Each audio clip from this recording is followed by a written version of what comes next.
So from 2nd of December, we embarked on a daily cleaning process of the city areas and decongesting that waste. So we are now cascading it to the estates. So today we are in Nyalenda Estate. But the question is this process sustainable? That's the big question.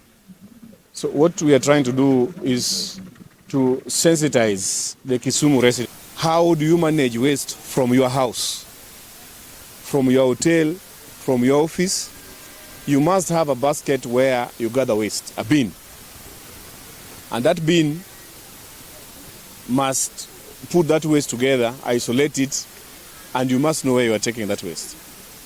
So the city can only do the administrative part of ensuring that waste is collected and is taken somewhere. But we also have partners whom we engage with in waste collection. The components of the first partners we have with them here, MTACA, MIUH, first would be sensitization, community sensitization.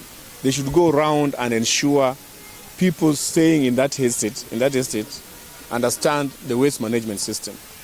Two, we must ensure that our areas and our streets and our estates are clean. You know, now we have a war with these fellows selling coffee with these white tarpaulins. They are throwing them somewhere. I have ordered for their arrest because they are supposed to sell that coffee with a container. You serve that coffee, somebody takes it, you keep that trash in your container. Now we have problems with Pampers. Pampers have now replaced the polythene. So we also are designing a way of how we can dispose Pampers and those waste, how they can be directed. So it is a waste collection from your center of use and to the center. Now there are private waste collectors, people with the trucks. We are now going to revoke all the approval letters we gave them, because if you are a private waste collector and you don't have a proper truck to transport that waste, because we decommissioned Kachok to go to the waste management center in Kasese.